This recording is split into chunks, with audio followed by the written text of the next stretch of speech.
All right. But the first thing I want to talk about is, speaking of parties, the biggest party in the European Parliament, which is the European Commission President Jean-Claude Juncker, which he's a member of, has called for a Europe-wide ban on face veils. Now, the European People's Party, the EPP, claims the measure would be beneficial for security and help human interaction. It also called for measures to avoid concentrating thousands of third country nationals in any one place, and said welfare payments should be linked to mandatory integration requirements. We'll get into talking about that later on, the integration part of it. But a ban on face veils was adopted by the centre-right party at its annual congress in March last week. The resolution was named for a cohesive society countering Islamic extremism, and specifically the burqa and the niqab. Party insiders hope that the measure will be discussed by the EU, and in 2010 France introduced a ban on face coverings, and parts of Switzerland soon followed. In December last year, German Chancellor Angela Merkel told her party conference that the full face veil was inappropriate and should be banned wherever legally possible. Of course, recently we've had the European Court of Justice say that workplaces can now ban them across Europe if they want to. Earlier this year, British Prime Minister Theresa May resisted a similar move, saying what a woman wears is a woman's choice. But tonight I want to know, but it doesn't matter about them anyway, the British, because they're kind of out of Europe now anyway. I want to know what you think of this. Would you support a European ban on the burqa or face veil? Or do you think that is discrimination? Now, Muslims clearly believe it's discrimination. Now, although we don't have a huge amount of women wearing burqas in Ireland, Cork Councillor John Kelleher raised the issue not so long ago. He said that it is an affront to women to have to be covered head to toe in a shroud in this day and age. He said that he did not think it was compatible with a modern society, and it also gives rise to security issues. Now, many of the Muslims, and many Muslim women here in Ireland, wear what they call a hijab, which basically just covers the face and hair. Some people even think that's a bit too much. But tonight I want to know what you think. Now, as I said, we're not really affected too much by it yet. There are some women who wear a burqa. Not very many in this country yet, but it's getting there because, of course, you know, Islam is rising in Ireland. I want to know if you think Muslim women should be allowed to wear the burqa, or the veil for that matter, in public. Some people may think that it's a security risk, which I suppose is fair enough, but many Irish people think that it's just more than that. Many think it's cruel on women and restricts their freedom. They'll say, well, Muslim women will say, well, I choose to wear it. When really they're not choosing to wear it. Let's be clear about this choice. They're not choosing to wear it. They've been told it's part of their culture, a religion. So they've grown up thinking that's what they should do. Just like, as I grew up, my parents insisted I wore clothes and not ran around naked. And the reason was because I was conditioned to wearing clothes. There's nothing wrong with being naked, but we all wear clothes. So we're conditioned. The same way as a Muslim woman is conditioned to wear a burqa and not have another man see her face when she gets past the point of puberty. And not all women do it, but some do, depending on how strict they are about their religion in their family. So there's no choice involved in this. Anybody who suggests it's a choice is delusional. But so let's be clear about this. It is, in some way, discrimination of a religion, but we all know, and let's not be politically correct about it, at the moment, there's particular problems in that religion. Because there's fundamentalists who don't seem to like everybody else. I'm not suggesting all Muslims, not for a minute, because it isn't all Muslims. But it's a minority. But even a minority of a population of 1.6 billion Muslims in the world is dangerous. And people get worried. In Western society, where we're not used to it, somebody sits beside you on a plane or bus in a building, and they're wearing a full face veil. I don't care what you say, people get worried. Some people do. They also believe it's impersonal. But then again, Muslims will say, well, hold on for a second. This is our culture. This is our religion. You cannot tell us what we can and can't do. So who wins? What side of the fence do you come down on? Should there be a European-wide ban on women wearing veils? I can see it happening. And I can see it causing a lot of problems. Text 53544. Is this discrimination against Muslims? So first of all, 2 weeks ago, we had the European Court of Justice say that workplaces can now discriminate legally and tell women not to wear a burqa. Now, you've got the European Parliament, the biggest party in the European Parliament, and the European Commission President Jean-Claude Juncker, suggesting that there should be a Europe-wide ban on face veils as part of what they call mandatory integration requirements. This could happen, and I don't think Muslims are going to be pleased about it. I'm asking you, is it discrimination? Should there be a ban? Okay, so I'll tell you what, I'll just ask the question straight. Should there be a ban? Yes, you believe there should, or no, you believe that would be discrimination against Muslims. Text 53544. And just text yes, it should be banned, or no, it shouldn't. Let me know what you think, all right? Katie, you're on Classic Kids. How you doing? This hot potato pops up every now and again, Katie, about Muslims wearing burqa. Now, to be fair, we're not really affected very badly by it in Ireland because I don't see that many women wearing burqas in this country. Anyway, Katie. No, but I mean, there's so many layers to this, Niall, that you can't just say it's a black and white issue, because this guy you were talking about who said, I don't know what government he was in, was he English or was it a fella here in Ireland said that it should be banned, but did he really look into why they wear it, or was he just saying... This is Councillor John Kelleher. John Kelleher, yeah. Was he looking into the real reason behind it? Well, he said it was an affront to women. To jump on the back. Yeah, but I mean, says he, like, has he talked to any Muslim women who wear it and asked their opinion as to whether or not they want to wear it? I mean, it's been in their religion for thousands of years. They've always worn it, as you said, because that's all they've known. Socially conditioned. But I mean, but I mean that's their choice. That's what they do, and I wouldn't dare. But is it really a choice, Katie? Now I'm going to talk to Gillian in a second because Gillian does wear a. Well, when I say a choice, I mean it's been there for so long. It's been there for so long that that's all they know.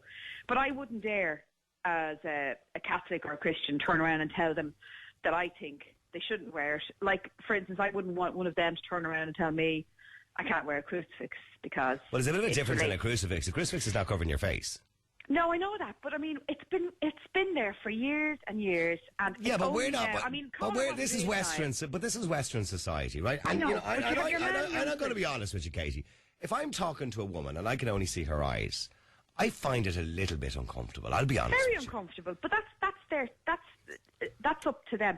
I mean, we have to. I've never, to be quite honest with you, in all my years, and I'm 50 plus, I have never been face to face or eyes to eyes with a woman wearing it to have a conversation. And I know that I probably would feel uncomfortable, but I would respect the fact that they're wearing it for a reason, whatever that reason is, whether it's pressure from the male in their religion telling them, and it's society. Pressure from the religion. Yeah, and from the religion to wear it. But I was interviewing a guy and a girl here recently. I think they were in a band. I can't remember. They weren't in to talk about Muslims or Islam, but she was a Muslim. And I was thanking him, going out of the studio at the end. I went to shake her hand, and she just stood there and looked at me.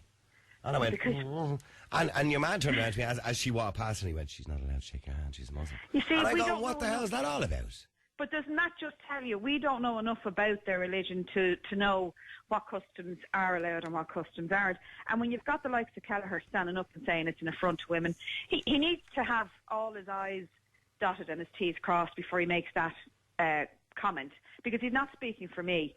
I wish I knew more about. He said what Chancellor Merkel said as well, that he didn't believe it was compatible with a modern society. She said it was inappropriate in a modern society. Yeah, and it kind of is in a Western society. They're all jumping on this. Oh, it's not conducive to a cohesive society. I mean, call it what it is. It's to do with terrorism and terrorism alone. That's why, because of what's been going on in the world since 2001. Well, let's not hide behind that. Yeah. And I mean, I'd rather call it what it is and say, well, this is the reason why we're doing it. I mean, I'd rather, if that was me wearing it, the hijab. So you believe it represents terrorism? To some people, that's... I think the fear is that you cannot read a person by their eyes. You can't. And expression has a lot to do with trust. But okay, but somebody rightly says here, now I don't know whether this is a fair analogy, right? But they're showing off their religion and expressing their religion by wearing this, all right? So they cover their whole face and head, right? If I was to walk out on the street and express my views, say, on black people because I was a racist, right, and wear, a garment over my head like the Ku Klux Klan, I'd be soon told to take it off. Now, by the way, I wouldn't do that, but I'd be soon told to take it off. So, but you're not wearing that to represent your... Well, I might be representing my views if I was a racist. I could do it in America. I'm saying you're doing that, though, Niall, to show other people what you think of the black. Yeah. Well, not me. Society. Can I clarify? Not me personally. I have no problem with black people, but I'm giving you the analogy. But these women are not wearing it to affront other religions. They're wearing it because it's part of their history, and it's what they've been And you're saying it's a choice. Do you really believe it's a choice? No. What woman would choose to wear a full face veil in 80 degrees? What you said, Niall, yourself at the beginning was we've been reared in a society ourselves that, you know, the church was this, the police were this. You never talk back. You know, if a bishop told you black was white, you believed him because he was the bishop. So we have that ingrained in us. Now we're slowly getting out of that. I mean, I'm a Catholic, but that doesn't mean I go to mass every Sunday because I don't. But I still have my own way. Yeah, we're conditioned. We're all conditioned and brainwashed. We are. Yeah. So our conditioning mightn't be as severe as theirs, but it's there. And I think we've only started to look at the hijab and this covering up of the face since all the terrorism, particularly what's been going on with the mad fella that's now, I can't even think of his name. That's how I feel about Assad, it. Yeah. And it's only now becoming a problem because of that, because we don't know who the terrorist is behind. It's man, woman. You don't know because you can't see it. So I understand, but call it what it is. It's about terrorism. It's about the fact that we're fearful. We don't know what to do next. So we'll go down this route, and maybe there's a solution, but not the way they're dealing with it. So you wouldn't agree with a Europe-wide ban? No, because I don't think it's going to solve anything. I think something else will come. Okay, do you think that's discrimination against Muslim women?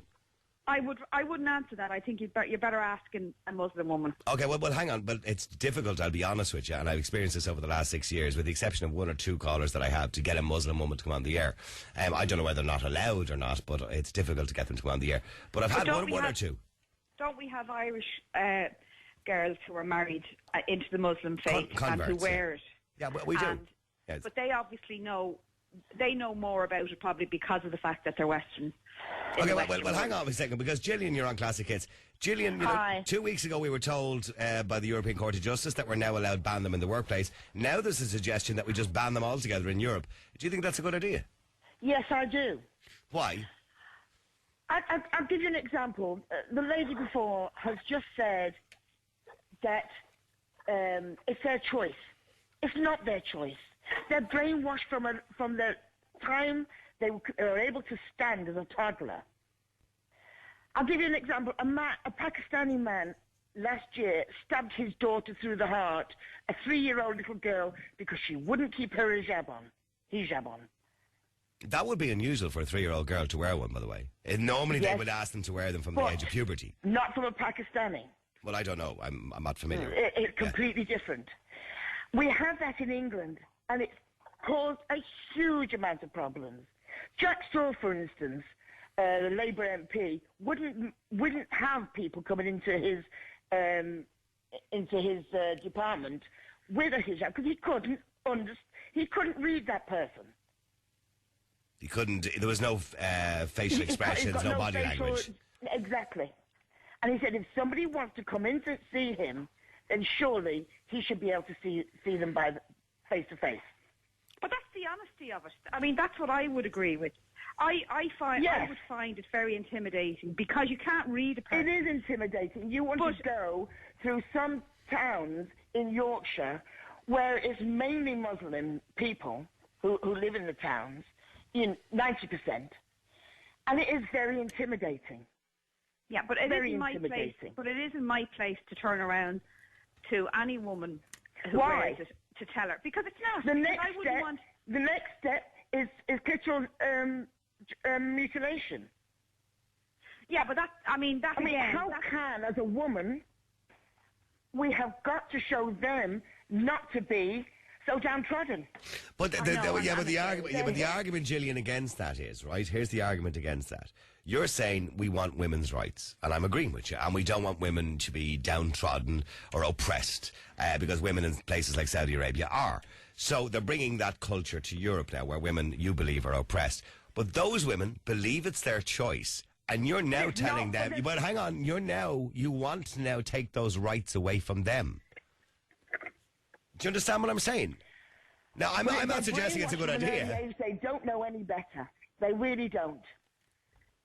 Well, then you're accusing them of lacking intelligence. Then they're excluded. They're excluded from society. They can't go to work. They can't meet up with people. They can't interface with Western people. They're not allowed to.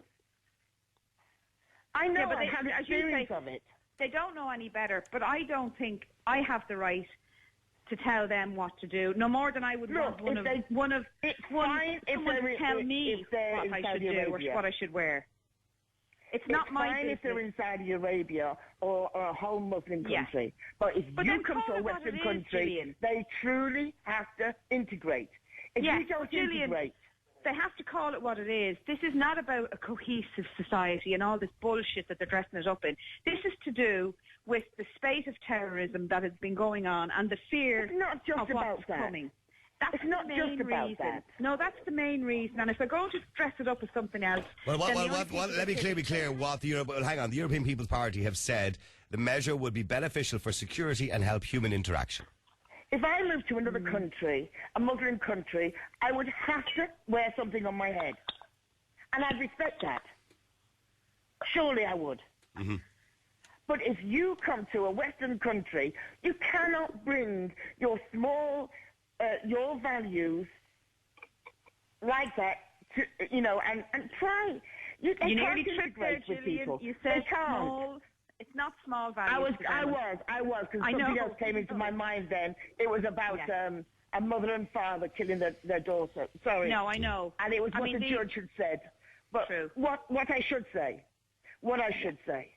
is that they really have to, they can't integrate if they wear a full hijab. Yeah, hijab. They can't. I know. It's impossible. But that's the grey area and the layers that we're dealing with. It's not just... You can't just say, if you want to integrate, you can't wear it, because it's not as simple as just taking it off. As Niall said, it's been, they've known it. They've known nothing else. In the Quran, it basically says that they should cover their head. That's all. Just to cover their head. Not to wear the full veil right across their face, and all you have is a slit. How can you speak to somebody like that? You can't. But I still don't think it's impossible. It's stupid. I don't think it's something that we should be. They can't be part of society at all. Well, and then they bring up their daughters to do exactly the same thing, and it goes on and on and on. Well, as Niall said, they won't come on air to talk about it because they're very fearful. So that shows you it's not just a black and white situation. Fearful. I don't necessarily believe it's fearful. We have had one or two Muslim women on the air over the years, but generally speaking, we don't get a lot. And the reason is, hang on, and to clarify, it's to do with respect. And I do believe that in, I suppose strict Muslim households, the man is the king of the castle.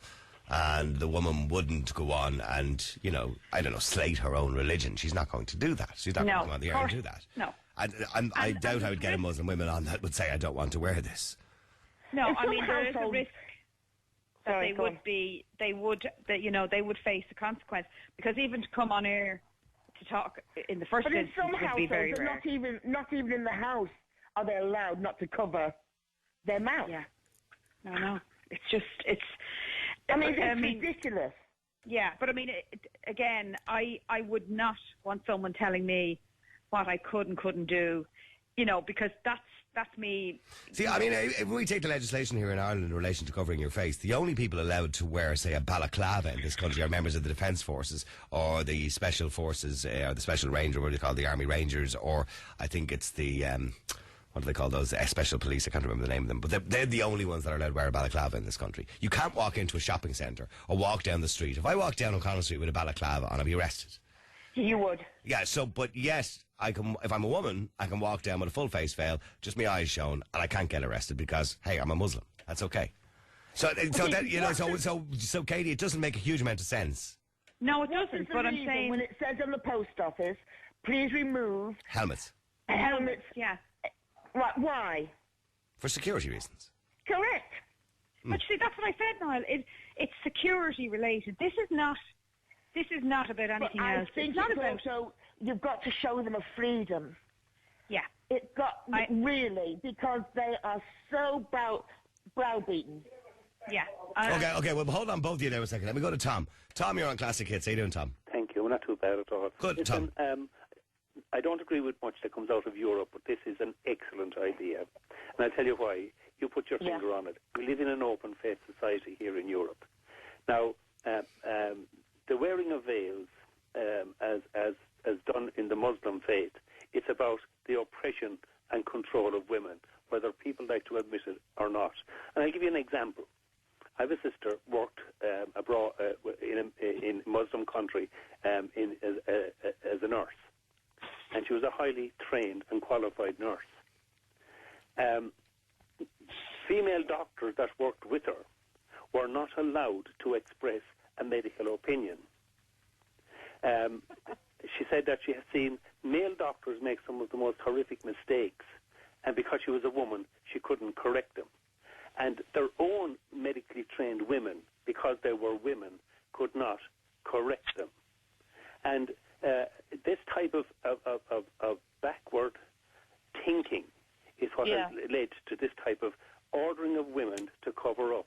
And it boils down to this, that a woman, if she shows any part of her face or her body, is a temptress. And she is sexually tempting men. And the woman is forced to take responsibility, so she is, to relieve the man of his weak-minded sexual impulses. Well, it reminds me of a story I was told over the weekend. A friend of mine, his best friend, is an optician in England, in London. And where he's actually Jewish, ironically enough, and he works in a Muslim area. Now, I don't know whether they know he's Jewish or not, but he is Jewish. But they wanted him working there because he's a good optician. But he said to me, when Muslim women come in, he said it's the most awkward thing in the world to fit a pair of glasses because he's not allowed to touch them. No. So he puts the glasses on. He has to ask them, are they comfortable? He said normally he'd put his hands behind their ears, bend them a little bit, fix them a little bit. But he's not allowed to touch their skin. And not only that, they're not allowed to keep. No other male outside of the family is allowed to be in their company on their own. But let me ask you a question, Tom. That's their culture, and by the way, that's not written anywhere. I don't believe in the Quran. No. So it's cultural more than from the Middle East, okay? Yeah. But because it's cultural, and those women seem to be okay with doing it. Yes. Should we stop them? Well, you see, Niall, first of all, if you're brought up in a cultural system that actually tells you that this is the norm, then it becomes embedded in the norm. And, there's an old saying about mythology. It is easier to eradicate an entire race of people than it is to eradicate a myth when it takes hold in their culture. Mm-hmm. And believe it or not, we here in the 30s, in the 20s and 30s, and that we had our own culture where women weren't allowed to actually go into a church unless they had their head covered.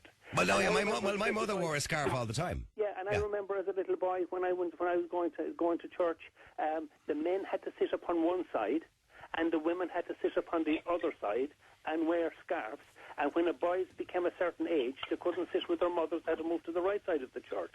As a matter of fact, even the combing of your hair, where boys' hair is part on the left-hand side and combed to the right-hand side, representing that's the side of the church to sit on, and the opposite. And my hair was combed in the opposite direction, and I got stick for it, both from in school and from a priest who came and saw my hair combed the wrong way.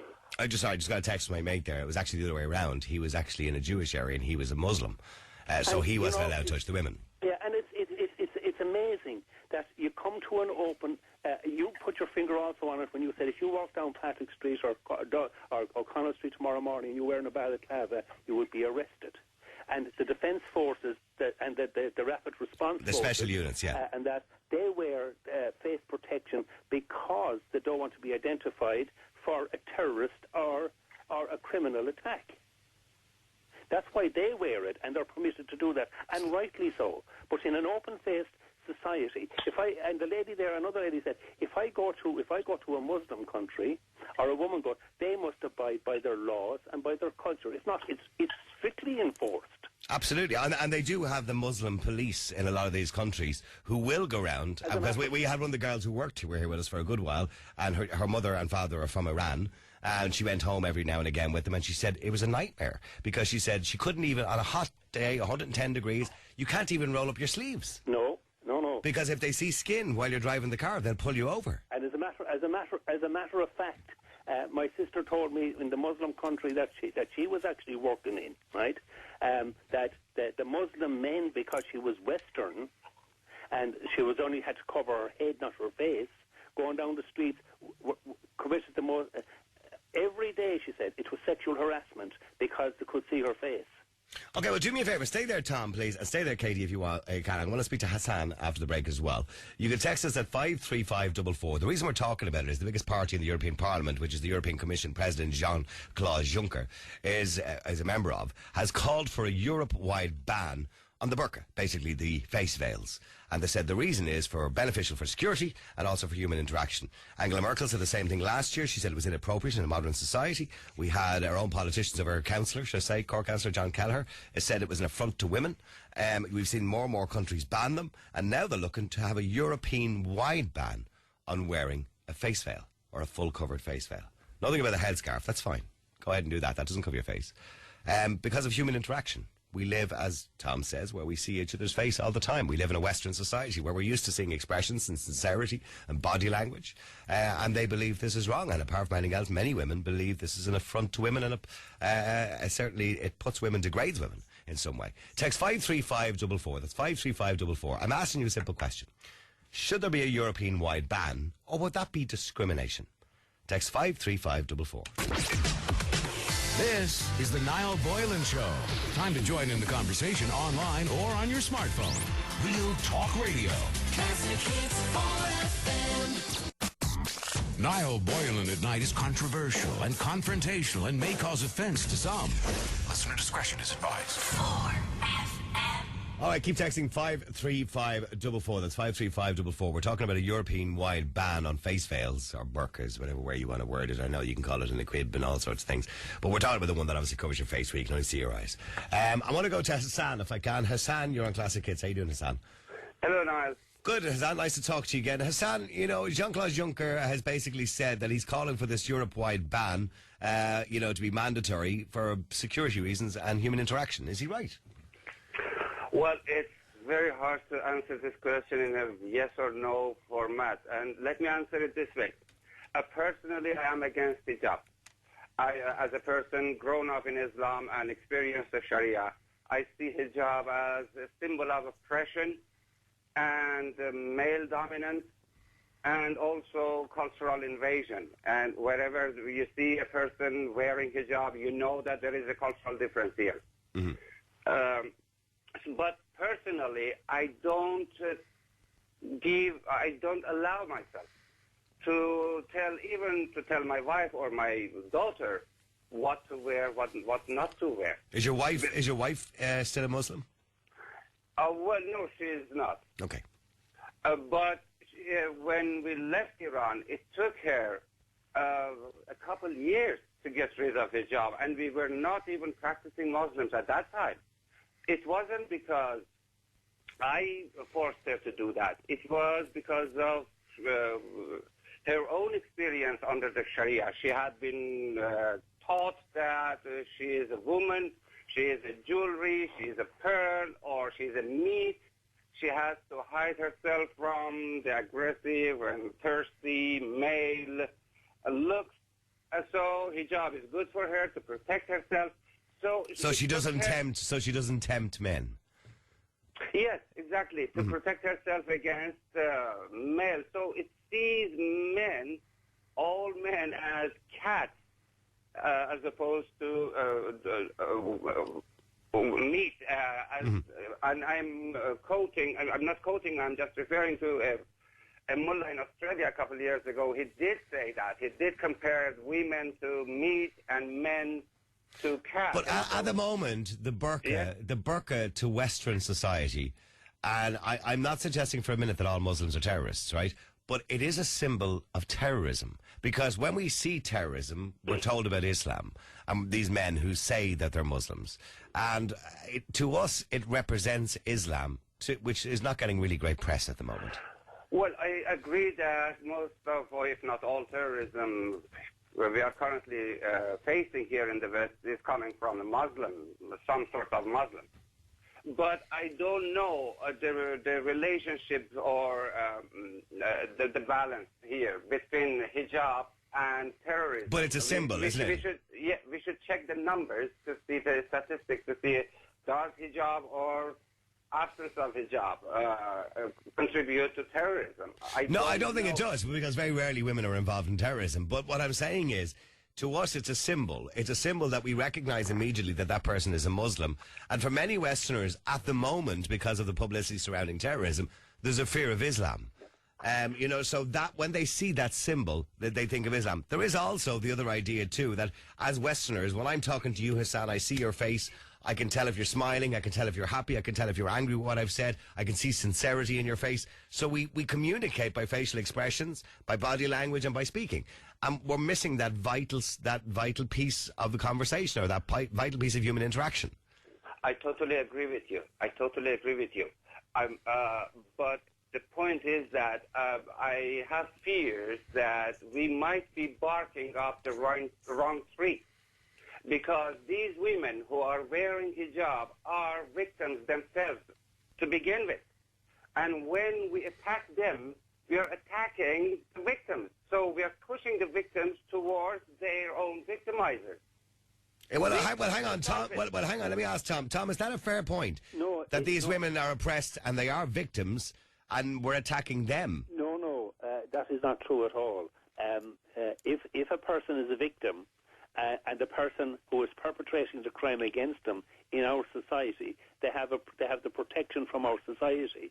And if the statement is that by insisting that they take the burqa off of them, we're pushing them back into a more oppressed situation, I'm afraid that's wrong, because you know that all you have to do is go down to the court and get a barring order. Now, what you made a point there. Yeah, but you're not living in their house with them when they go home to their family, of their husband or uncles or. Order. That is the nature of our society, and this is the protection of the law that people who suffer domestic violence or any other type of oppression within the domestic scene can be protected within our society. But what about those women who choose to wear it? Yeah, well, it's like this. If you're in our culture, you must obey our cultural rules. If I'm in the Islamic culture and I have to obey and I wanted to say on that point, Hassan, because even in the Quran, it does say in the Quran that you must obey the laws of the state. No, I'm afraid it doesn't. Does the Quran not tell the Muslim to obey the laws of the state? Listen, the Quran is a huge supermarket. You can purchase from rat poison to beautiful flowers, everything. You can find it there. But you can back up your argument depending on your own take on the event. Mm-hmm. So you can go for it, you can go against it. I give you a historical example. The first Pahlavi dynasty, I come from Iran. Before the 1979 revolution in Iran, there was Pahlavi dynasty. The first Pahlavi dynasty, actually, he contributed a lot towards modernizing Iran. But one of the things he did was to force women to uncover their hair. And it was, in my view, it was for the well-being of the women themselves. But women took it as an offense on their own rights. Who are you to tell me what to wear or what not to wear? And then Khomeini came along later. Khomeini said, well, these people feel free to oppress you in the name of Western modernity or blah, blah things, right? And a lot of women did sympathize with Khomeini, and not knowing that they are falling into a deeper trap. But it did happen. We have historical evidence. But they don't need that. But that protection that they had against men, they don't need that protection in Western society, because we have laws in Western society to protect women against sexual assault, harassment, rape, or anything like that. So we have laws. And also, by the way, it's not illegal in Western society to have an affair. It's immoral, but it's not illegal. Whereas I know in places like Saudi Arabia, you could be stoned to death for having an affair if you have 6 witnesses. So, so what I'm saying to you is we live in a different society where we possess laws that protect women anyway. So they don't need that physical protection of a hijab for temptation. But do me a favour, stay there for a second, Hassan, if you can, and also Tom. Keep texting 53544. I'm asking you, do you agree with this idea by the European Commission President Jean-Claude Juncker that we should have a full Europe-wide ban on face veils? Let me go to Jimmy. Jimmy, you're on Classic Hits. How you doing, Jimmy? No. Jimmy, do you agree with it? Clearly not.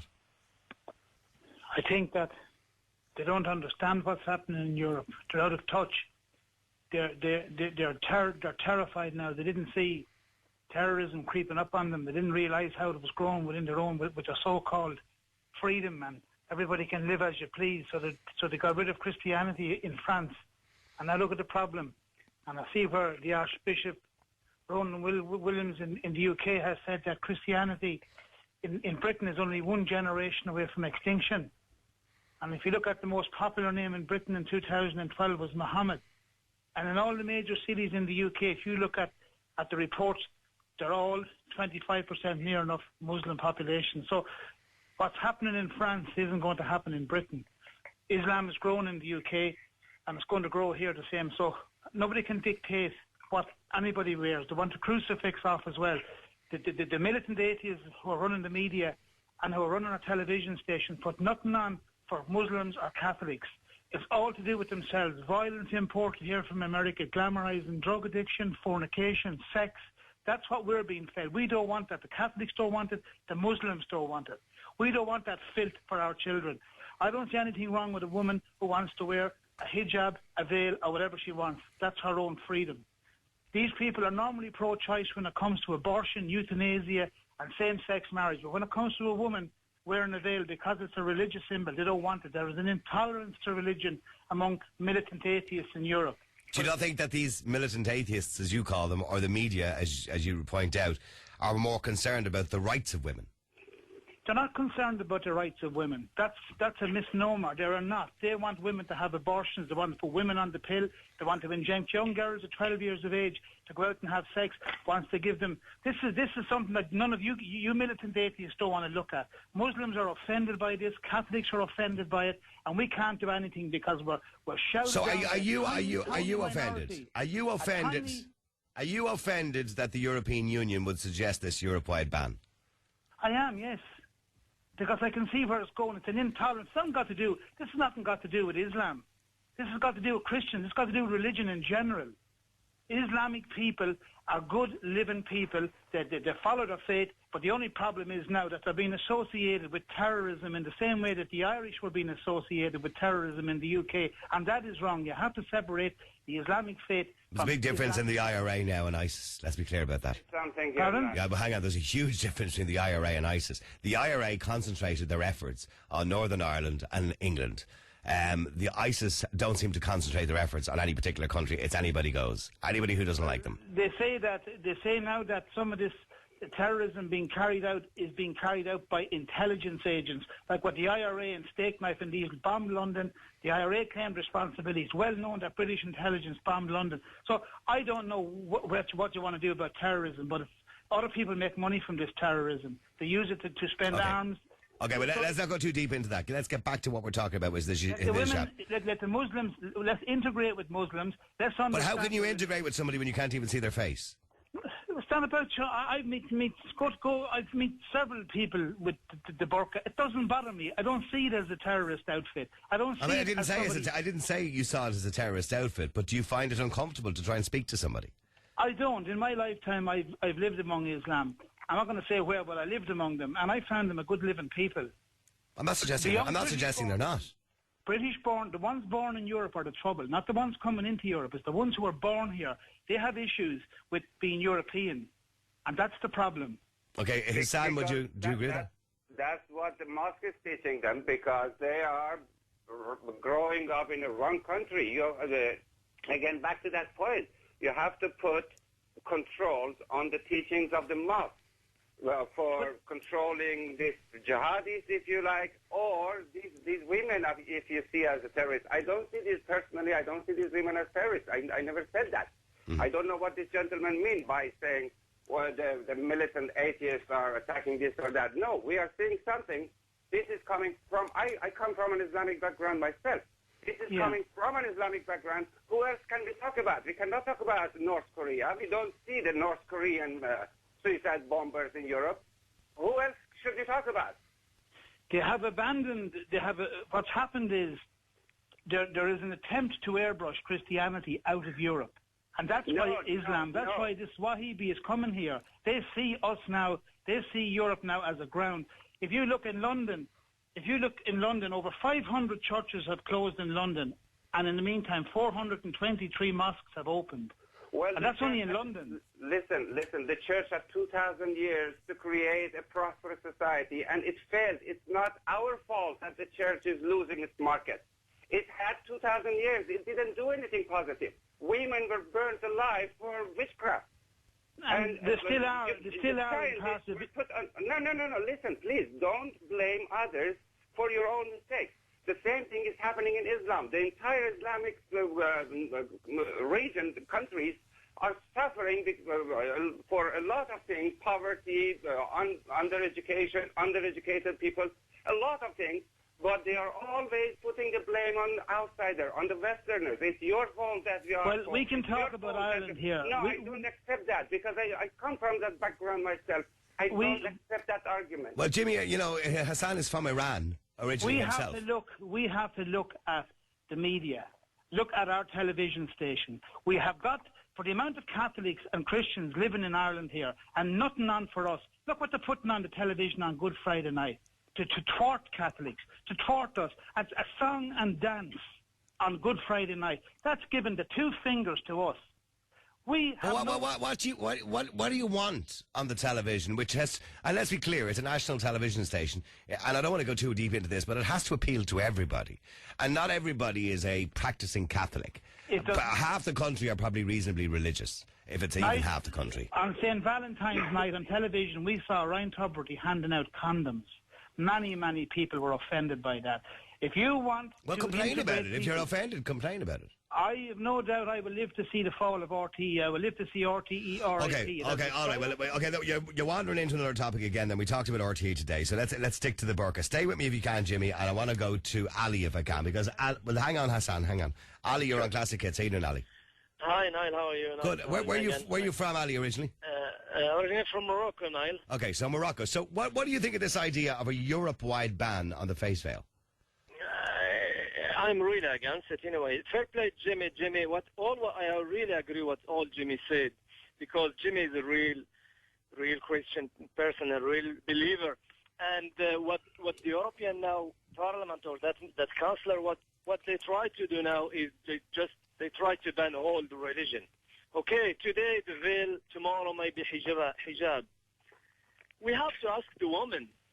I have to ask that councillor, did he ask the people when he's in his campaign, he's from France or wherever, I don't know where he's from.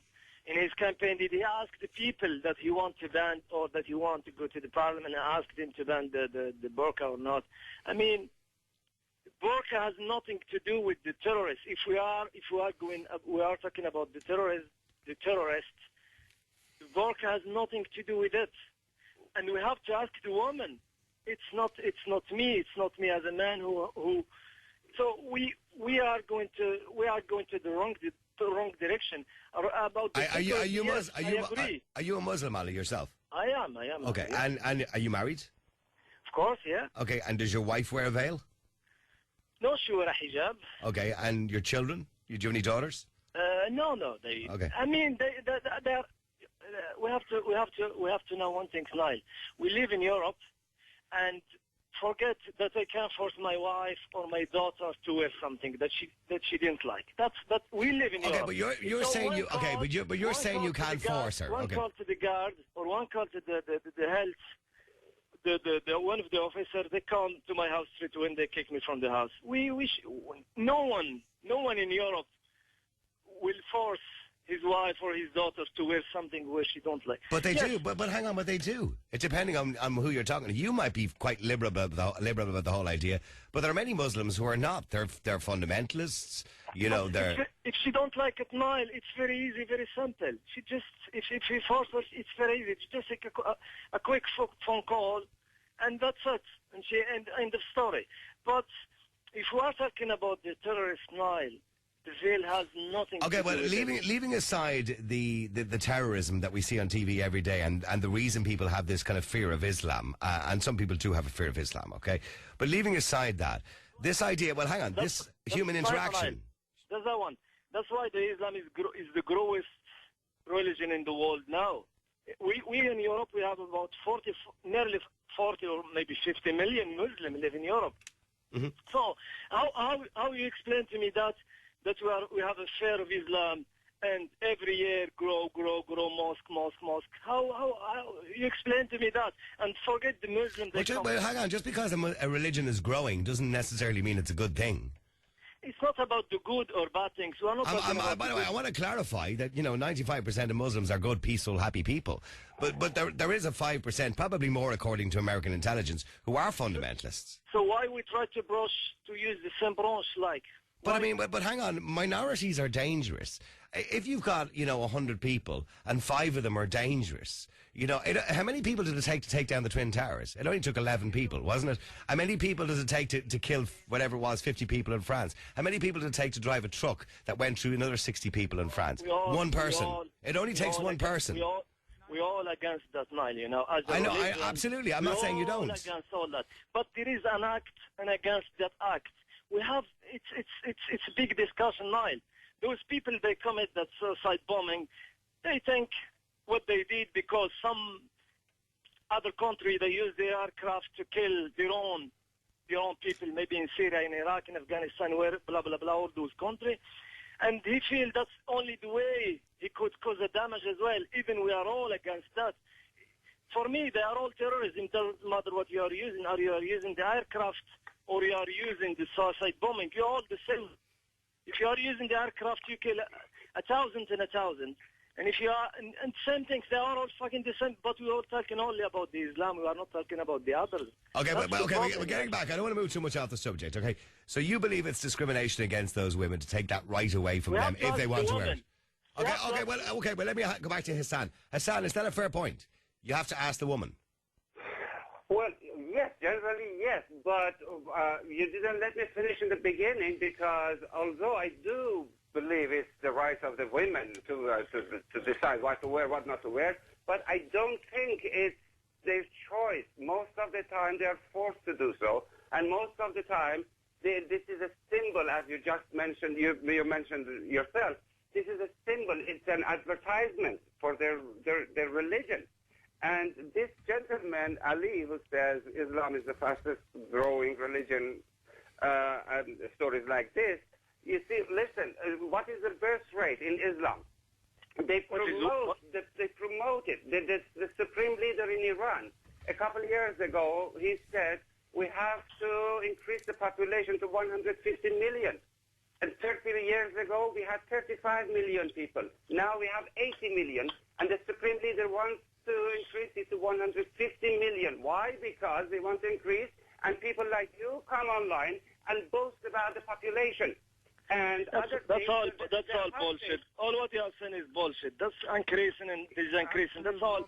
Well, hang on, Ali. With respect, he's right in relation to the population, the average size of population of families. When you look at Western Europe, the average population or the average amount of children that a family will have is actually 2.5. Okay. When you look at when you look at African or Muslim families, depending on culture, where they happen to be from, and I'm not saying all African people are Muslims, by the way, many are Christians, but when you look at people from different parts of the world, particularly Muslim parts or Islamic countries, you will see a much higher number. That number is more like 5 and 6. So even in Ireland, Niall, the family in Ireland before 20 years ago, they are all 10. Absolutely, but not now. Not now. We have nothing. No, I mean... No, so that's why he's saying the population of Islam is growing, because they're having more children. It's the same thing, Niall, now if you go to most of those countries. Niall, these people have problems understanding modernity and development. No, modernity. Everything we have. No, Hassan, excuse me. Modernity, it's not in what you wear and what you don't wear. Modernity in the head, what you have in your head. There is a lot of doctors.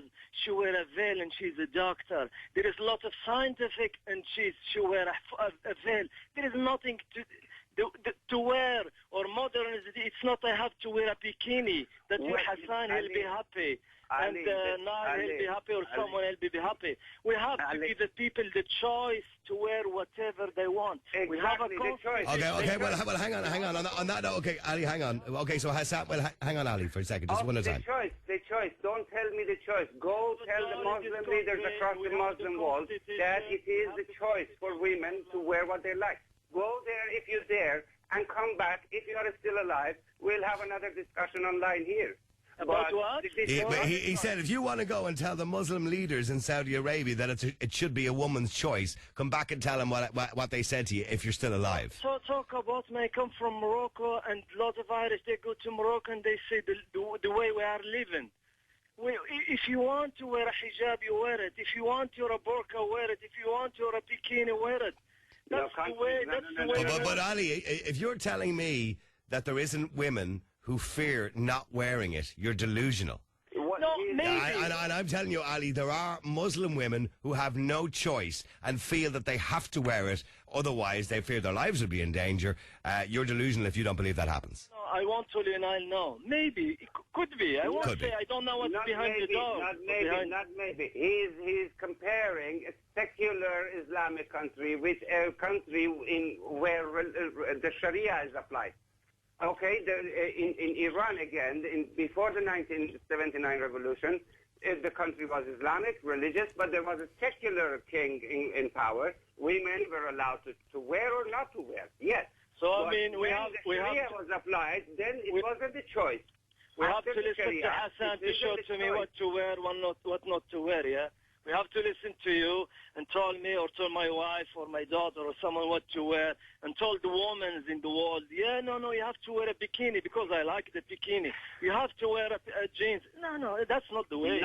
Women are allowed to wear whatever they like. And end of story. And we have in this country, thank God, it's only a handful of people they wear a burqa. It's only a handful, which we agree with them or we don't agree. We have the guard, we have the security everywhere. Just Niall, one thing. What's better if we know a mosque, a legal mosque, where the people they go pray, or there is a mosque, a small one, we don't know where, it's a house, the people they pray inside, we don't know what's going inside. Okay. Can you answer me this question, Ali? We've had, Alina's just told me there, okay, in my ear, we've had 3 Muslim women all call in, and 2 of them said that they would prefer not to wear it. One said they wanted to wear it. We've asked all 3 of them to come on the air, and they said no, they wouldn't. They'd be afraid. What's mean they don't want to wear it? Well, why won't they come on the air? Why? They don't want. Why do Muslim women not want to come onto the radio? First of all, Niall, it's not just about women. Some man, if you ring someone now, he has no capability or the power to go live and talk. I know. What I'm saying is, do you believe when we talk about issues like this, about Islam, that there's a level of oppression when it comes to Muslim women? Do you believe Muslim women, I'm not saying all of them, are they oppressed? I don't think so, Niall, I don't think so, and I wish, Niall. Well, hang on, Hassan. Do you think Muslim women? I'm not saying all of them, but are they oppressed? Under the Sharia, yes. This gentleman, Niall, is a proof for my statement. He is a moderate Muslim, I assume, but he is reflecting the views of the mainstream Muslims, and he is reflecting the teachings of the mosque. And back to the point. The mosques should be controlled. We have no controls on what the mosques are teaching. The mosques are teaching what this gentleman is just reflecting here. Let me ask Ali a question, because I have to go to Germany, I have to go to loads of people. Hassan, I want you to stay with me as well. But let me ask Ali a question. Ali, do you agree with Sharia law? Sharia law, Niall, I'll be wrong if I told you I don't agree with it. So I will be lying if I told you I don't agree with it. But don't take the Sharia law or the Quran or the Islam and put it as what we do now. Like me as a Muslim, I do a lot of wrong things. But I look at some of the stuff in Sharia law and I'm horrified. It talks about sentencing homosexuals to death. It talks about sentencing people who've had or committed adultery, as long as they got 6 witnesses, to death. Well, if you go to the Bible as well, you might find something like that. Anyway. But you agree with that, Ali? Now, you obviously live in Ireland, and that's not the case because we have state law that supersedes that. But as a human, I will tell you I won't agree. You know what I mean? If you ask me, I won't tell you no. I don't agree. I don't agree about the people are killing now. What we are doing doesn't. What's all happening in the world? I don't agree with all. I mean, look what's happening in Chechnya at the moment, where you've got people, homosexuals, being put into concentration camps and killed. That's all wrong, Niall. You know, that's all wrong. But Sharia, by the way, says that homosexuals should be stoned to death. You know, we don't agree about a lot of things, but we agree with a lot of things. Okay. Well, hang on for a second. Stay there, please, Ali and Hassan. Let me bring Dermot in. He's a bit angry. Dermot, you're on Classic Hits. A bit angry. You've put me in one of the most contentious conversations between you Muslim men, and I'm a fucking star. Well, hang on. Let me be clear about this. Hassan is not a Muslim anymore. Sorry? Hassan is not a Muslim anymore. He was. Okay. Okay. I'm going to be all right. Yeah, I heard you saying you have a lot of people to get on. I have something very strict to say here on this. All right, I'll leave it at that. 10 years ago, I was in Abu Dhabi. Abu Dhabi borders Saudi Arabia. Okay. I was over there for a holiday with a couple of my Irish friends and the whole lot.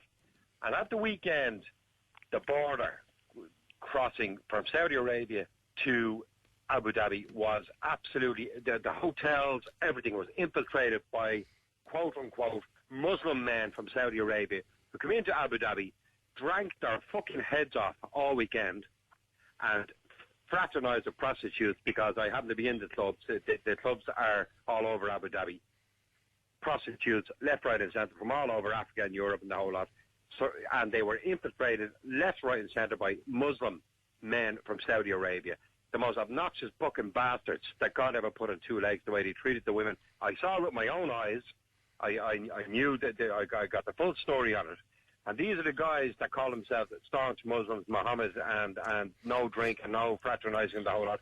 The women are being fooled in this religion. They're being fooled. And should they wear the hijab in Europe? No, I don't think they should have to.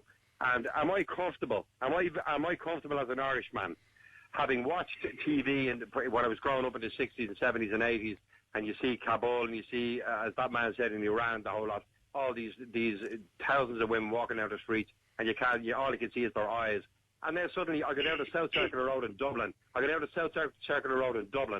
And you see all these women walking around covered head to toe in black, and you can barely see their eyes. I'm not comfortable with it. I'm not happy with it.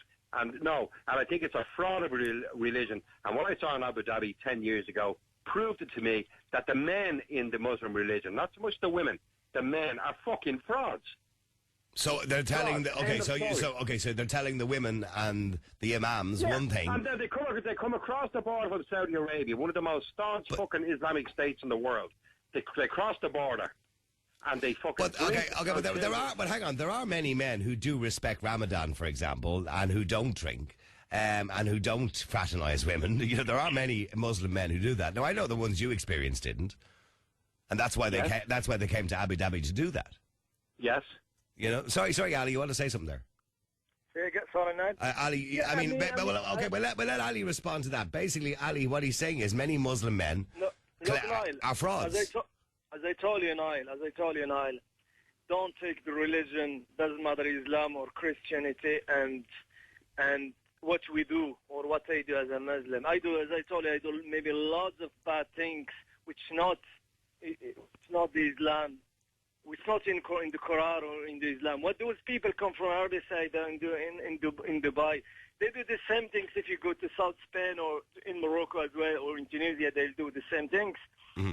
That's all wrong, Niall. I won't tell you I agree with that. That's all fucking wrong. But that's you know. But it is an absolute fact. It is an absolute fact that it is. Hang on. Whoa. It is a male-orientated religion, and either of you guys. Religion has nothing to do with what we do. Forget about the religion. Religion is a piece from. It's a religion as a piece. Christianity or Islam, they're all clean religion. They're all the word of the God. Forget about the religion. But what we do I don't profess. Hang on. I don't profess to understand your religion, the religion, the Islamic State and the Islamic religion. But the bottom line is, looking at it from the outside as a white Roman Catholic Irish man, who has never ever experienced this, and it's only coming into Europe in the last 15 or 20 years, or even 10 years.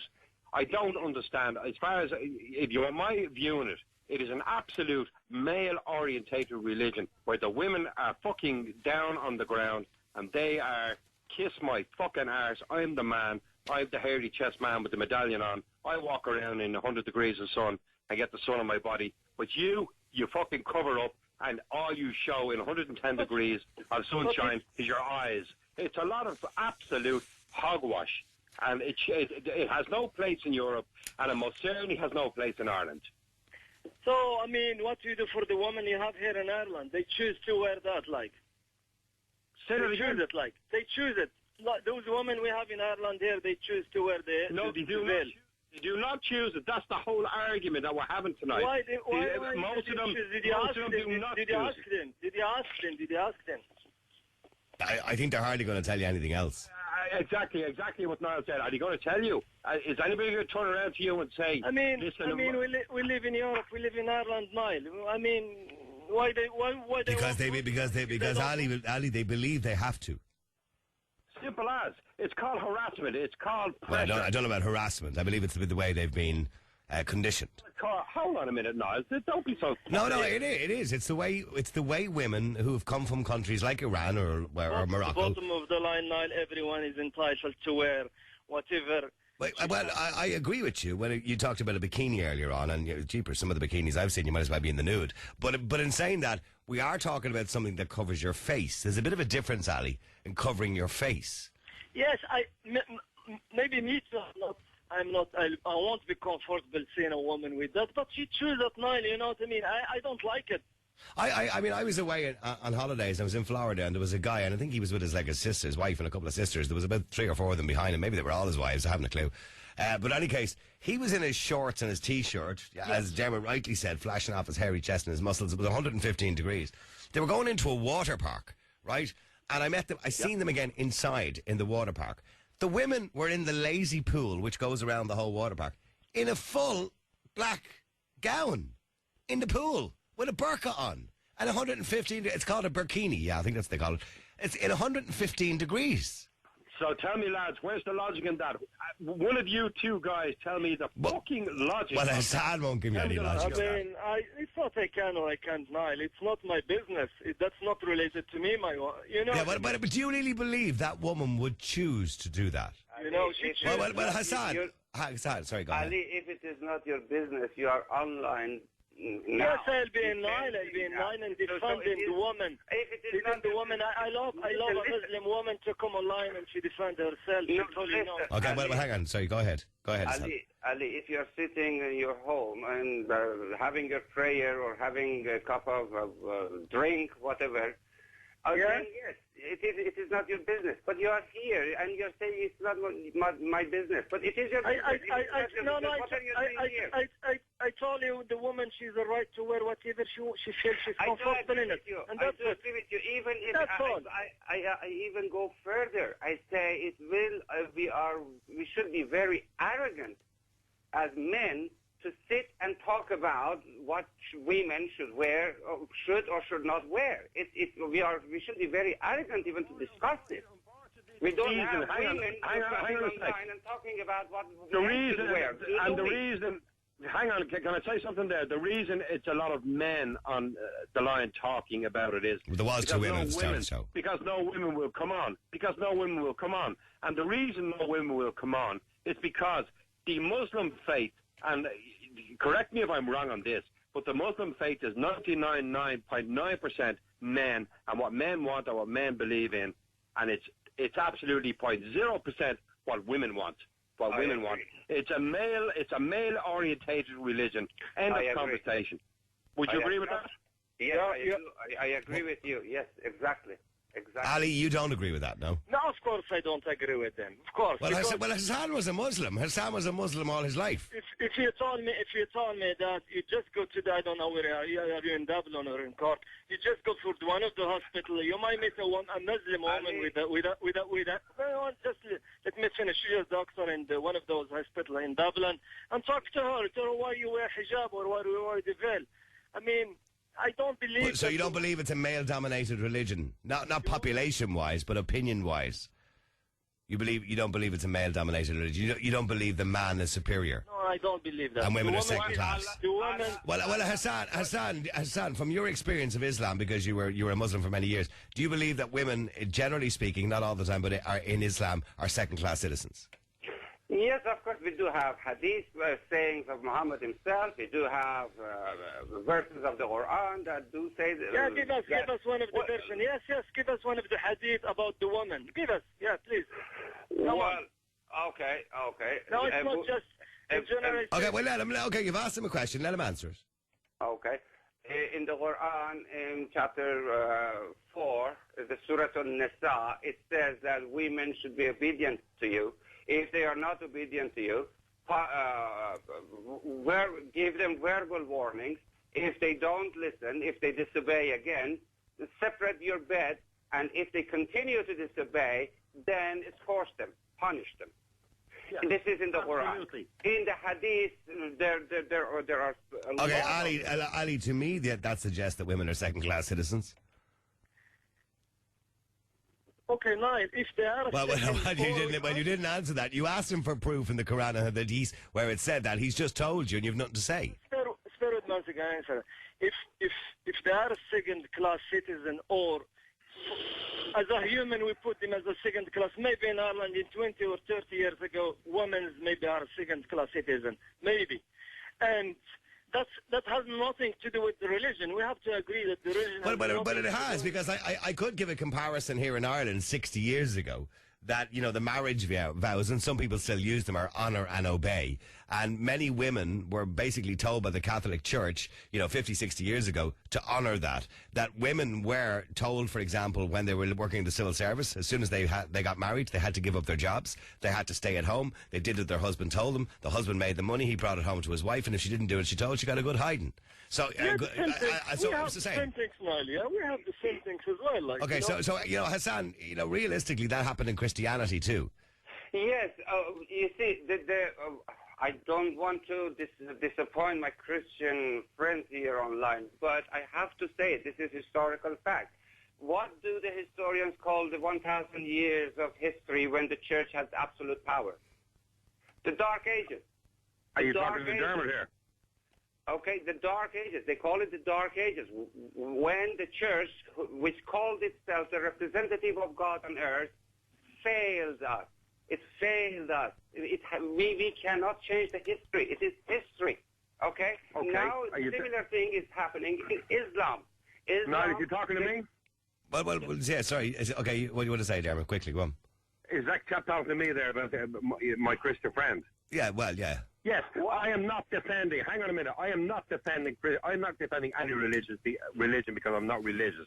I have absolutely no interest one way or the other. As far as I'm concerned, religion is the fucking scourge of the world. It is causing all the problems in the world. Yes, you are right. Christianity has everything. It has blood in its hand as much as the Muslim faith has on its hand. Exactly. But the bottom line is, in the 21st century, I find it, and when I die and I move on, that's fine, and let the next generation deal with it. But I find in Ireland and in Europe, in the 21st century, that the Muslim faith has no... If it's coming to this country, if it's coming to Ireland, obey the Irish rules, and don't be coming in here and trying to turn Ireland into a white version of Saudi Arabia, because it's not going to happen. It shouldn't happen. It probably will happen, but I don't think it should happen. Simple as. It is happening already. Yeah, it is happening already. It's extremely frightening. Yeah, it is happening. Okay, if I can go back to the point that the Dark Ages, the Enlightenment, saved Europe from that Dark Ages. The Enlightenment, whatever we have today, multiculturalism, interculturalism, individuality, everything, free speech. It is the fruit of the Enlightenment that we should value, not the fruit of the 7th century or Muslim faith. Hang on a minute. The Muslim faith and Christianity and Catholicism are not going to live hand in hand in Ireland in the next 50, 60, 70 years. They're not going to live that way. What's going to happen is the Muslim faith wants to take over Europe. They want to take over Ireland. They want to take over the world. Simple as it's like blood coming under a bleeding door. It's slowly but surely seeping into Ireland and into Europe. And it's not a case of let's live hand in hand and we'll all be happy with Muhammad and Jesus Christ and whoever. It's going to be a case of you guys, the Muslim faith wants to take over the world. They want to take it over. And when they're being stopped from taking it over, what do? As Niall says, they drive fucking trucks down the road and they run over people. Now explain to me why a 60-ton truck running over innocent people is in the name of Islam. I think that the point Ali was making earlier on in relation to those atrocities was these are individuals who feel they want to get revenge on what America has done. Well, they are revenge attacks. Okay, they're quite random, but they are revenge attacks. Can I say something now? Yes, Hassan. Can I ask Ali, why is it that we have millions of people from the Islamic world living in Europe, but we don't have one or two Irish people as a refugee in Saudi Arabia or in Pakistan or in Iran or in Morocco? Why is it? What happened that the Europe became such a safe place where you and I crossed the oceans to get here to save our lives, but no Irish or no British goes to Saudi Arabia to seek asylum? What happened? What is the change here? Okay, well, wait, no, do me a favour, just stay there. I just want to take one more caller if I can. Please stay with me, Hassan. I want to speak to Gabrielle. Gabrielle, you're on Classic Hits. How are you doing? Thank you. Hello, how are you? Good evening. Good evening to you, Gabrielle. Gabrielle, this suggestion by the European Parliament, or one of the parties, should I say, the main party in the European Parliament, that we should have a Europe-wide ban on the face veil. Do you think this is a good thing or a bad thing? Yes, I do, but I want to give a context to it, so I'm happy to answer that, but I'd like to give a context. Yes, I do think in the circumstance it's probably reasonable, but we must take into account that there will be some people who would find it extremely difficult to expose their faces for cultural reasons. Now, I just like to remind people who are old enough to remember it. When I was young, and many people were young, nuns went around all the time with but not their faces weren't covered, but everything else was covered. Their ears, you never saw their hair, anything apart from their faces, or nor their necks, nor their ankles, nor anything but their hands. So very similar to, not a full face veil, but very similar to a hijab, only more so because they wore that. They had no shape, their breasts were flattened, so to speak, by their habits. Now, nobody was afraid of a nun. And my question is, why? Think of the symbolism of what we're looking at. We weren't afraid of nuns, because in those days, now please let's not go on about church disasters of present day, I'm talking about then. People saw nuns and so on as benign figures. People said they went in voluntarily. Did they? Were nuns free to leave? Yes, on paper they certainly were free to leave, but in actual fact there could be a certain amount of social stigma, social amount of social expectation if your daughter was a nun. It wasn't even. They were known as ex-nuns. Think of that. So how free were our own brothers or our own sisters and aunts and cousins free to leave? And that's the sort of freedom we're talking about when you have expectations in a culture. And we must be respectful of that. We should all know that anybody of a certain age... I think being respectful and covering somebody's face is a different thing altogether. No, but hold on. I'm saying that I agree, probably, if it's not too strictly enforced, that generally speaking, I think the full face veil is not a good idea given the present circumstances in Europe. So I'd say in general, yes. I don't think it should be rigidly enforced. Well, they already have fines in some country for wearing it. Oh, some countries have, but it's not the case in every country. It's not the case here, for example. Now, I'm just saying, as long as it wasn't rigidly enforced, but I think a lot of it is inspired by a fear of the symbol. We weren't afraid in those days of, secondary Loretto nuns or something. We weren't afraid of them. They were perfectly acceptable. We saw somebody, a sister, Mary, Sister John Buckmans or something. They had male names, and you understood the symbolism. When you say they weren't afraid, when we listen to the stories now of those women who were in Magdalene laundries, they were afraid. Hold on, Niall. I'm talking about, we're not going, that's not the topic for tonight. The topic for tonight is nuns in general. Let us say for the purpose of this discussion about Muslims. Okay, all right, okay. I get you. All the time people try to go down avenues against religion. And it just drives me wild because it's just so stupid. No, it was the point you were making about being afraid. No, I'm just talking about the people who went to the Dominican and the rest of Sacred Heart nuns. That's one lot of people. I agree. We all know about what's gone on. It's in the newspaper every day of the week, and nobody's not only not denying, but they're absolutely just deploring it. But that's not the topic of today. If you saw an ordinary nun in a school teaching French to fourth years, they were seen as benign figures who voluntarily went into a convent and dedicated their lives to God, or they went off to Africa to heal the sick or whatever it was. Yeah. Talking about that category of nuns for this conversation, right? Yeah. The facts were people weren't afraid. People would see them as benign figures. Now, if you say they were perfectly free to leave or they went in voluntarily, yes and no. If people went back, you're maybe, I don't know what age group are you in? I don't know. I'm 53. All right. Well, then you probably remember the days when I do. Well, I was in a Christian Brothers school. Yeah. Yeah, but you probably remember the nuns came out of their habits in 1970. Yeah. That sort of thing. Now, the point about it is, before that, nuns were very sexualized, defeminized in a certain way because they were covered up, their shape was covered up. They often had male saints' names, Sister Kevin type of thing, and so on. And that was part of our culture. And probably in the middle class, sorry to say that, but in ordinary schools, let's say, opposed to the dreadful asylums and all that, the general schools that are for ordinary children who weren't in difficulty, those lots of religious orders were understood for what they were and were, did what they did. So, and they were not feared.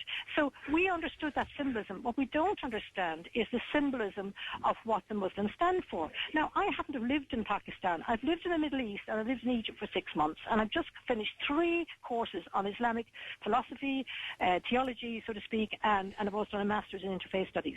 So I do have some experience. I have 2 years living in Muslim countries, plus master's. Can I ask you, Gabrielle? So I have some understanding of the culture. Can I ask you, Gabrielle? Hassan is on the other line, and Hassan is writing a book as we speak. Hassan, you are writing a book, aren't you, at the moment? Yes.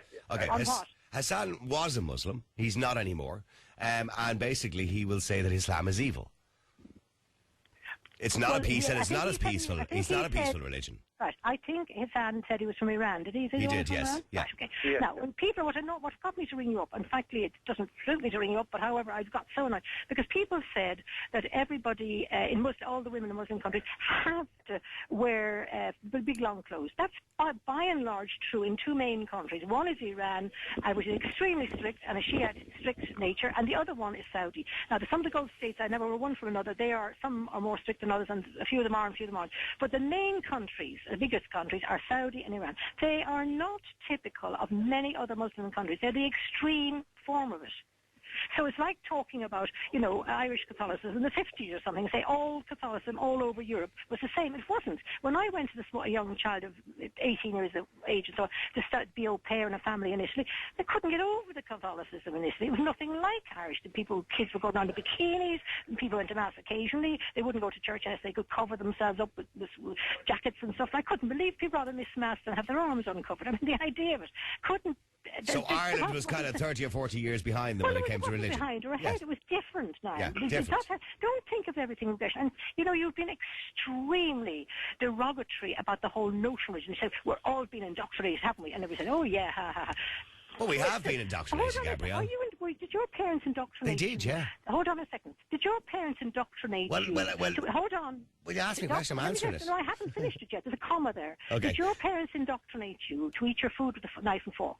Well, they socially conditioned me to do it. Exactly. Did they socially indict you to go to the toilet every now and again in a toilet bowl and not in your pants or not in a nappy? Absolutely. I'm serious about this. No, absolutely. So you were brought up to do certain social But I had to do those things, Gabrielle, because obviously it wouldn't be very polite of me to do it anywhere else. But when we talk about religion, we need to know where to go to the toilet. We need to wear clothes. We need to eat with a knife and fork. But hang on, because we do, because they're the social norms. They're social norms, all right? Exactly. And acceptable social norms. But we don't need religion. Okay, well, can I just answer that point? Yeah. Having studied, I don't know how many courses and paid a fortune for them all. Can I just ask you, do you think Peter McVerry, Sister Stan, all these other people, do you think they are conditioned and totally unthinking? They're wonderful people. They're wonderful people. And hold on, I can ask you that. I said to you, do you think they are purely indoctrinated? They've no thoughts for themselves at all. If you saw the meaning of life, or no, it wasn't, it was Would You Believe, I think it was the other day, it was what you call him, Vincent Brown's program. They repeated a whole series of challenging God. Do Did you see Peter Mac very challenged about this? Did you see him discussing what he thought about Jesus? I mean, you're telling me a man like that who's given his life, and it's respected by every single member. But his humanity, but Gabrielle, his humanity and his generosity and the way he acts is nothing. His religion is separate to that, as far as I'm concerned. Really? Well, then you should re-listen to that programme, because he isn't separate. He's inspired 100%, by and large, by his religion. That's what he said. He's inspired by it. And we could equally say there's other people in this world who are inspired by religion and commit very evil atrocities. Yes, but listen, Niall, you've got such a hostile. I don't know why you can broadcast. No, I'm just giving you the opposite when you say that religion inspires somebody to be a good person. It can also inspire people to be bad people too. Niall, if you say to me mathematics is a ridiculous science altogether, you couldn't possibly say 4 and 4 make 8. You're right. Okay, but hang on, Gabrielle, because Hassan wants to say something to you. Sorry, Hassan. Hassan, you've heard what Gabrielle says. Now, she's obviously studied theology and she's done quite a bit of work. Philosophy and all kinds of other things. I mean, okay. Well, Hassan, just what I was saying about your book and everything else. Go ahead, sir. Well, it's painful when I'm hearing such words from women who just visit Muslim world as... no, I didn't just visit Muslim world. I'm sorry. I've studied it very excessively for the last 10 years, and I've lived there. Okay. I didn't just visit them. Okay. Let's just hear what he has to say, and then I'll let you respond to it, Gabrielle, if we can. But just let's keep this civil if we can, in some sense. Okay. You mentioned Saudi Arabia as extreme example. Well, Saudi Arabia is the birthplace of Islam. If Islam has failed to convert its own birthplace into a better place, then we should be seriously worried about it. This ideology, it grew up there, was born there, and women are not allowed to drive in Saudi Arabia. I think, in my humble opinion, you should be ashamed of yourself for ignoring the amount of pain the women are suffering in Saudi Arabia, in Iran, in other countries, across the Muslim world. And you, as an interfaith conference member, come online and say, well, it's not the entire Muslim world. Some people do this, some people do that. You show me one Muslim nation, a prosperous nation, when we want to go and live there. You show me one example in the past 400 years. Well, I give you, and when you say it has nothing to do with Islam, in the Quran, chapter 33, verse 59. This is only one example. We have many. O Prophet, tell your wives and your daughters and the women of the believers to bring down over themselves part of their outer garments. This is more suitable that they will be known and not be abused. And ever is Allah forgiving and merciful. So this is in the Quran. The Quran taught the women that if you uncover yourself, you will be abused. You see me as a man. As somebody who is going to attack you, to abuse you. This is offensive. If there is something offensive, this is what I call offensive. Okay, Gabrielle, okay, just quickly. Let me know when I can answer. Yeah, well, answer that, okay. So he quoted a verse from the Quran there where it says, if you don't cover yourself up, basically you're tempting men. He started off about Saudi Arabia. I am saying, and absolutely 100% agree, it's a shocking example. If I meet a Saudi ever, I tell them this. It's a disgrace and a shocking example, and Iran is not far behind or very similar. They're both extremely...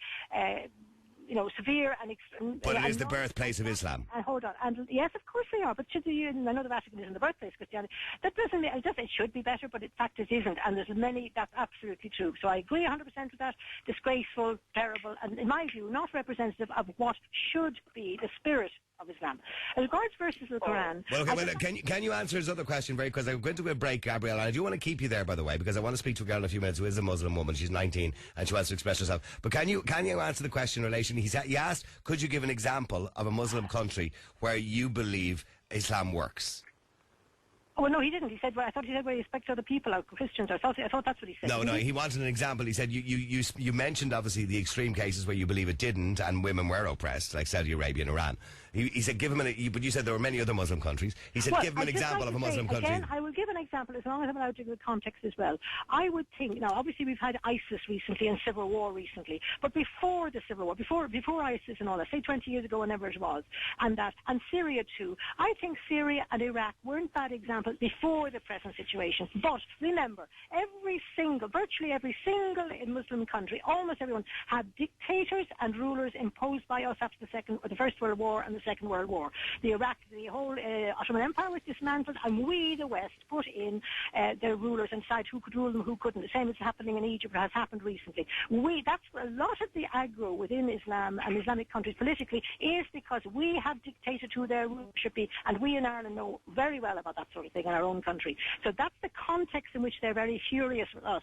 But I think Iraq and Syria particularly, and Jordan particularly, get the Christians and Muslims, give or take the ISIS of current times, but before that, had a very peaceful society, got on very well with each other, and were respectfully treated, in my view, then. Okay, would you me a favour? Stay there, please, Gabrielle, and stay there, Hassan, as well, if you can. I'm sorry for keeping everybody so long. I did plan to finish this 5 or 10 minutes ago, but I do want to give, I think it's right, Rima, a chance to come on the air. She is a young Muslim woman, and she does not agree with the ban on the veil. And I want to give her that opportunity to come on, because I did say earlier on I would be happy to take a young Muslim woman on the air who wants to speak about it. Text 53544, that's 53544. After the break as well, I do want to move on to the story about Chris Yates and Connie Yates and Chris Garrett, whose son is on at the moment on life support in Britain, but the courts have ruled that the life support should be turned off because the child has no chance of survival. So really, whose choice is it? Should it be the parents' choice, or should it be the judge's choice in a court, or the doctors, in other words, their choice to turn off the machine at some point?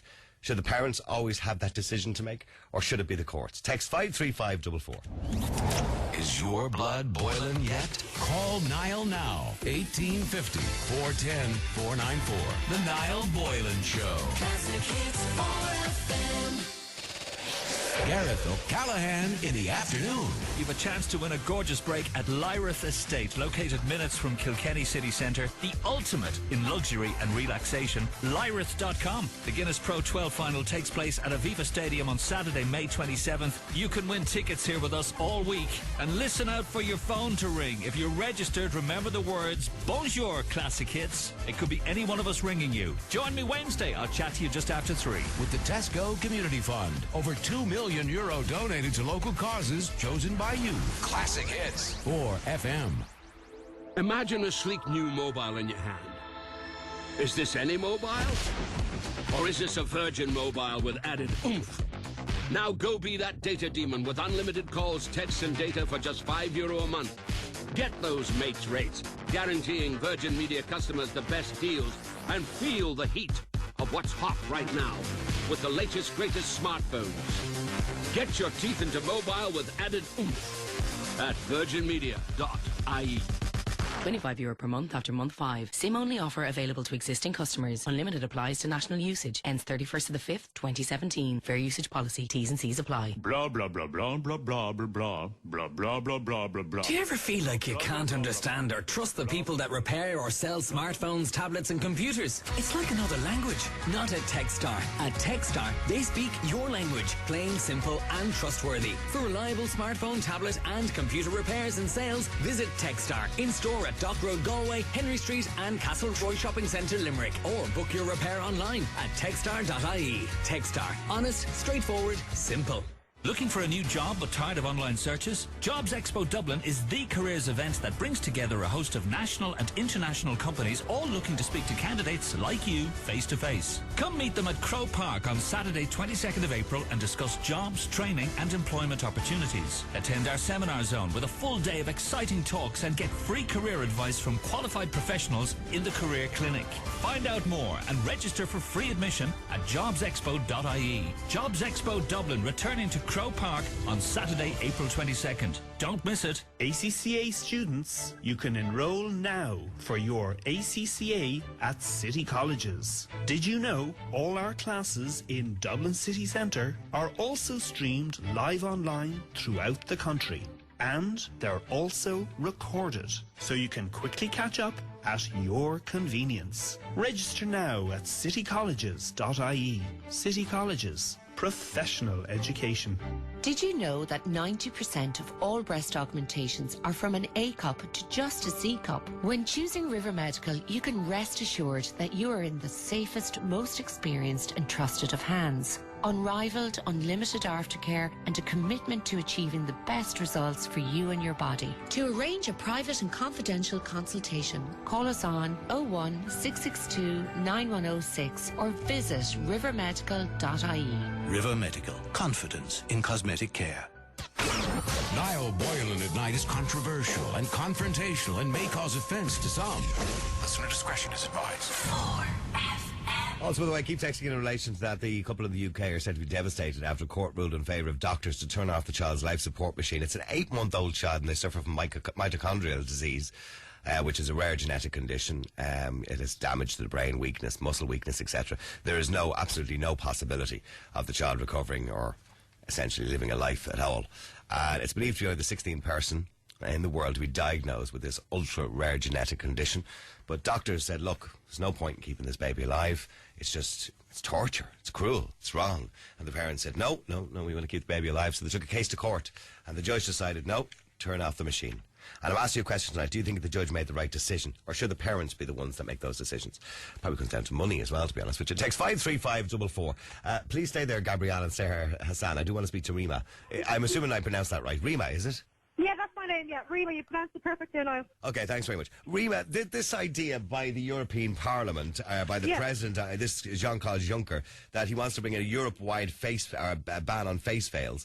Do you think that's a good idea? No, clearly not. No, of course not. As a Muslim woman myself, I'd like the option and the freedom to one day, if I choose to wear it. And if I don't want to wear it, I won't wear it. But there might be other women like me who would want to wear it. And there's nothing wrong with it, and I don't understand what Europe's obsession is with forcing women's dress and how they dress. Okay, so you're what age are you? Sorry, you're 19, is it? I'm 19 years old, yeah. Okay, and I gather from your accent you're Irish. I suppose technically I'm Irish, but not my parents aren't. Like. Okay, all right, okay. So where, if I can ask you, where are your parents originally from? Algeria, so North Africa. Okay, all right, okay. Yeah. So going forward, I mean, I don't know whether you plan to have children, and I don't want to insult you in any way, but if you do have children in the future, would you also be insisting that young girls, your daughters, would wear one as well? If they wanted to, it's all about their choice. Like, I'll wear the veil, a headscarf. I don't want the face on them. But my younger sister don't, and one of them doesn't want to, and that's completely... And the thing about Islam, everything is down to choice, and I think when people talk about women wearing the headscarf, it being forced upon them, they get religion and culture mixed up. Mm-hmm. Like, religiously, I have a choice to cover up or not to. Okay, I know it doesn't strictly say in the Quran you have to cover your face.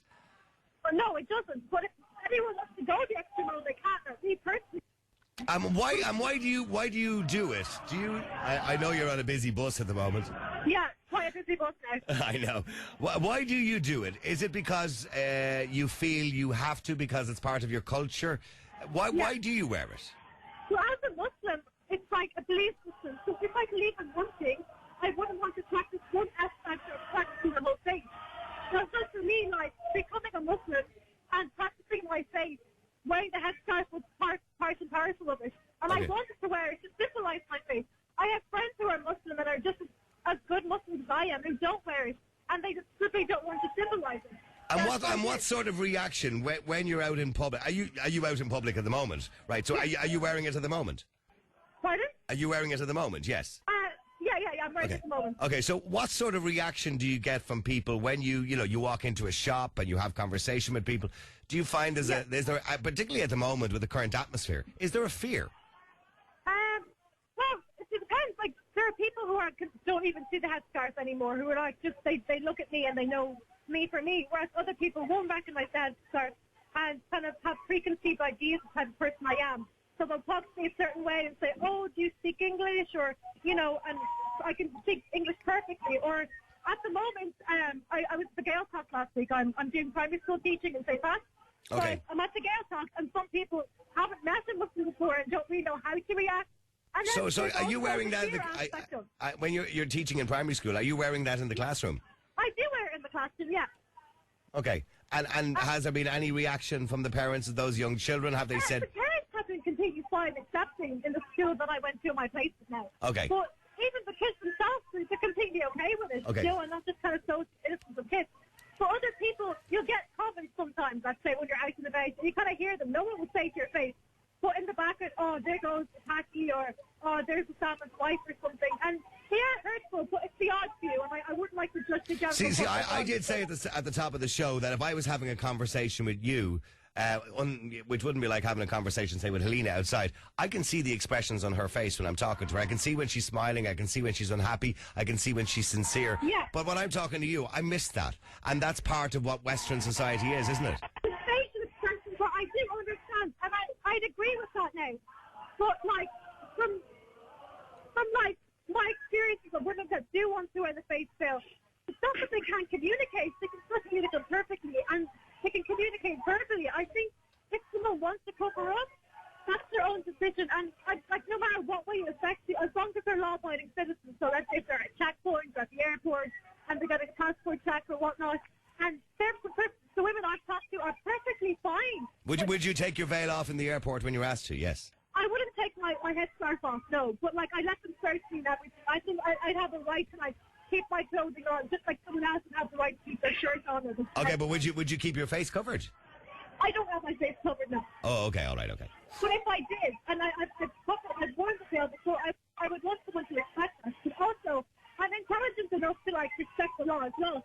So I will lift my veil, and you can, like, you know, identify and do an identity check. Okay, so you're happy enough to be identified by security? Yeah. Okay, all right.